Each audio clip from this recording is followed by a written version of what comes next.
আসসালামু আলাইকুম ওরহমতুল্লাহি ওবারাকাতুহ। কেমন আছেন ভিউয়ার্স? আশা করছি ভালো আছি। আল্লাহ পাকের অশেষ করুণা দয়ায় আমিও ভালো আছি বন্ধুরা। তো আজকের যে বিষয়টা নিয়ে আলোচনা করব সেটা হচ্ছে আপনি প্রদীপ জ্বালিয়ে কিভাবে কাউকে বশ করবেন বা বশীকরণ করবেন। এই যে প্রদীপটা, এটা একটা আশ্চর্যজনক, এটা একটা অবাক করা একটা আমল বা তদবির বা নকশা। এটা অনেক ক্ষেত্রে আপনারা শুনেছেন বা আমরা শুনেছি। আমার তো ধারণা ইউটিউবে এই প্রথমবার যে অরিজিনাল এই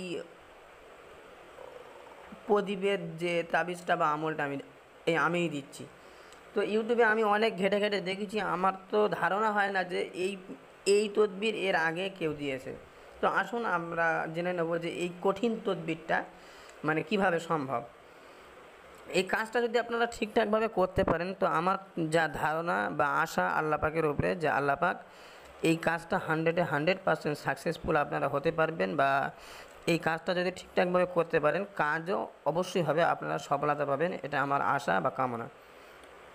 তো আসুন আমরা আজকে জেনে নেব যে এই প্রদীপ দ্বারা কিভাবে আমরা কাজ করব, বা এই যে প্রদীপ জ্বালানোর এই এই যে বিষয়টা, এটা আমরা এই কাজটা করতে গেলে কি কি লাগবে আর কীভাবে আমাদের কাজটা করতে হবে, এটা আমরা জানবো আজকে। তো আসুন বন্ধুরা, আপনাকে ফার্স্ট যে কাজটা করতে হবে সেটা হচ্ছে আপনাকে একটা লাল কালির কলম জোগাড় করতে হবে। আমার কাছে যে লাল কালির কলম নেই বলে আমি সবুজ কলম ব্যবহার করছি, আপনাদেরকে দেখাবো বলে। কিন্তু না, আপনারা যখন এই কাজটা করবেন একটা লাল কালির কলম জোগাড় করবেন। আর তারপর যেটা আপনারা করবেন সেটা হচ্ছে এরকম একটা সাদা এই কাপড় জোগাড় করবেন। ঠিক আছে, আপনারা এবার ঠিক এরকম একটা সাদা কাপড় জোগাড় করবেন। ঠিক আছে, তো এই সাদা কাপড়টা আপনারা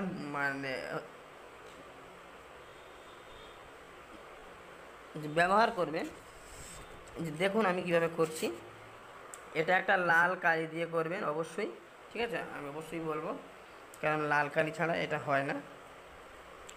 এই প্রদীপটা আপনাকে এই এইটাই হবে আপনার শালিতা শালিতা বা পোলতে বলে যেটা, এটা হবে এই কাপড়টাই। বন্ধুরা, এই কাজটাকে আপনাকে এই কাজটা আপনি যদি করেন বা করতে চান বা ইচ্ছা প্রকাশ করেন বা কাউকে যদি কঠিনভাবে বশ করতে চান, তাহলে এই এই কাজটা আপনাকে করতে হবে শনিবার রাত্রেবেলা, রাত্রে দ্বীপ্রহারের পর।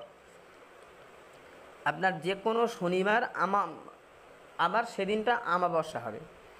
আমাবস্যার রাত্রে দ্বীপ্রহারের পরে, অর্থাৎ রাত্রি 2টো বা 2:30-এর পরে বা ফজরের আজানের আগে আপনাকে উঠতে হবে।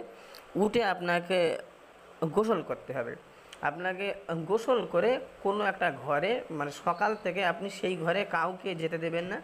সেই ঘরের মধ্যে আপনাকে যা করতে হবে, ওই ধুনোর ধোঁয়া দিয়ে ঘরটাকে বন্ধ রাখতে হবে, এবং সেই ঘরে কেউ যেন না যায়। আপনি রাত্রে 2টোর পরে ঢোকার আগ ওই আগ পর্যন্ত একটা ঘরে আপনি ওই ধুনোর ধোঁয়া দিয়ে আর এই কাপড়টা বা আরও সামগ্রী সব কিছু আপনি জোগাড় করে রেখে সেই ঘরের মধ্যে একটা জায়গায় রেখে আপনি ধুনোর ধোঁয়া দিয়ে ঘরটা বন্ধ করে রেখে চলে যাবেন। এবারে রাত্রি দ্বীপ্রহারের পরে আপনি উঠে গোসল করে সেই ঘর খুলবেন।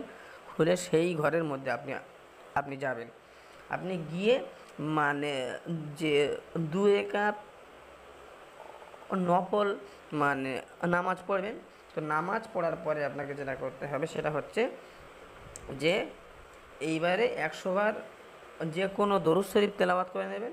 100 বার যে কোনো দরুদ তেলাওয়াত করার পরে আপনাকে অজুরত অবস্থায়, অজু থাকা অবস্থায় এই এই কাপড়ের ওপরে আপনি লাল কালি দিয়ে, আমি যেভাবে এই যে নকশা করছি এই নকশাটা আপনাকে করতে হবে। আপনারা ভালো করে দেখুন।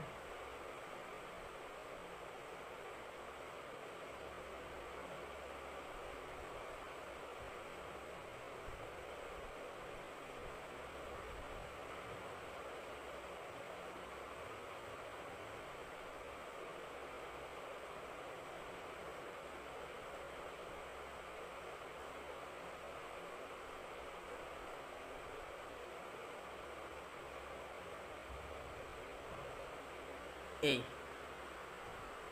এই নকশাটা ভালো করে দেখুন, এই নকশাটা আপনাকে করতে হবে, ঠিক আছে। এই তাবিজটা আপনাকে লিখতে হবে। লেখার পরে এখানে আপনাকে এই যে কালিটা কিন্তু আপনার ক্ষেত্রে কিন্তু লাল কালি হবে। এখানে আপনার নাম, ঠিক আছে,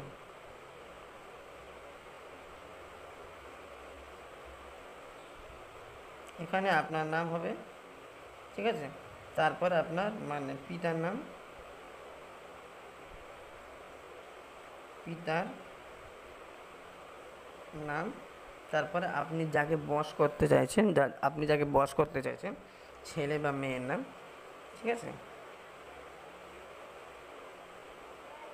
মেয়ের নাম,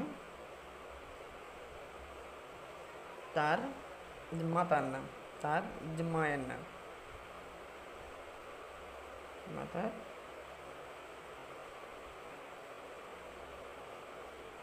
নাম। দেখুন খুব ভালো করে এটা।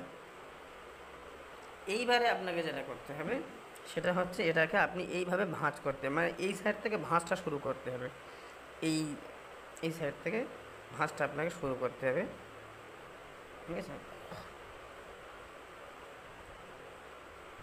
এইভাবে ভাঁজটা শুরু করতে হবে।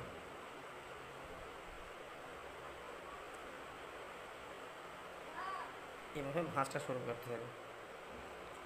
এইভাবে ভাঁজ করে একটা লাল সুতো নিতে হবে, একটা লাল সুতো এইভাবে আপনাকে নিতে হবে। নেওয়ার পরে এটাকে ভালো করে জড়িয়ে বাঁধতে হবে। এইভাবে জড়িয়ে সুন্দর করে মানে এটা সারিতা আকারে মানে বাঁধতে হবে, ঠিক আছে। সারিতা আকারে সুন্দর করে এইভাবে একে বাঁধতে হবে। এই যে আমি কোনো রকম করে বাঁধলাম, কিন্তু আপনারা এটা খুব ভালো করে বাঁধবেন, ঠিক আছে। এইভাবে খুব ভালো করে বাঁধবেন। ঠিক এই পলিটা আপনাকে 7টা বানাতে হবে, মানে একই জায়গায় বসে একই দিনে ওই একই দরুদে একই অজুতে একই মানে সিস্টেমে, মানে ওই আমি যে একটা শালিতে বানালাম আপনারা 7টা বানাবেন, এবং ফজরের আগে যেন আপনার হয়ে যায়। এবার আপনার কি করতে হবে, এরকম একটা মানে প্রদীপ জোগাড় করতে হবে, ঠিক আছে। প্রদীপ জোগাড় করে, এটা আমার ক্ষেত্রে অনেকটা আমি ছোট নিয়েছি, কিন্তু আপনারা একটু মানে বড় নেবেন, অথবা এই শালিতাটা একটু ছোট করবেন, ঠিক আছে। ঠিক এইভাবে এঁকে দেবেন এর মধ্যে, ঠিক আছে। একে ঠিক এইভাবে নিয়ে দেবেন। একে দেওয়ার পরে এই শালিতার ক্ষেত্রে এখানে সরিষার তেল দিয়ে এটাকে মানে মানে যে জ্বালাতে হয় নিয়ম, কিন্তু না, আপনি এক্ষেত্রে কী করবেন, এখানে গাওয়া ঘি দেবেন, গাওয়া ঘি, এতে গাওয়া ঘি দেবেন, ঠিক আছে। মানে গাওয়া ঘি দিয়ে এই শালিতাটা ভালো করে আগে ভিজিয়ে নেবেন, তারপরে এর উপরে গাওয়া ঘি দেবেন। একদম পুরো এক পলিতা বা এক মানে প্রদীপ আপনি ওই গাওয়া ঘি দেবেন। গাওয়া ঘি দেওয়ার পরে আপনি যে দেশলাই দিয়ে আগুন ধরিয়ে দেবেন এখানে, হ্যাঁ ঠিক আছে। আপনারা এইভাবে নিয়ে আগুন ধরিয়ে দেবেন, ঠিক আছে। এই আগুনটা এইভাবেই জ্বলতে থাকবে, এবং এই যে মুখটা আছে, ঠিক আছে, এই আগুনের যে এটা আছে, এই আগুন জ্বলা দিকটা আপনি যাকে বশ করতে চাইছেন তার মানে বাড়ির দিকে এই সাইডটা থাকবে, ঠিক আছে। এইভাবে রেখে আপনি শুয়ে পড়বেন, এইভাবে রেখে আপনি শুয়ে পড়বেন। এবারে এটা প্রতিদিন রাত্রে এসার পরে বা রাত্রে 10টার দিকে থেকে শুরু করবেন, এক শালিতা তেল দিয়ে, মানে এক পোলতে তেল দিয়ে আপনি এই শালিতাটাকে জ্বালিয়ে দেবেন 7 দিন।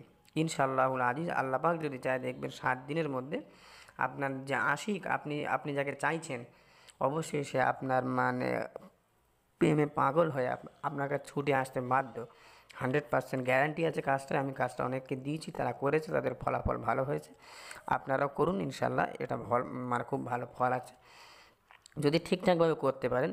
আর যারা ঠিকঠাকভাবে মানে কোনো যদি সমস্যা হয়, স্ক্রিনে দেওয়া আমার হোয়াটসঅ্যাপ নাম্বার রয়েছে, আমার সঙ্গে যে নিয়ম কানুনগুলো একবার খুব ভালো করে জেনে নেবেন। আসসালামু আলাইকুম ওয়া রাহমাতুল্লাহি ওয়া বারাকাতুহু। সবাই সুস্থ থাকবেন, ভালো থাকবেন।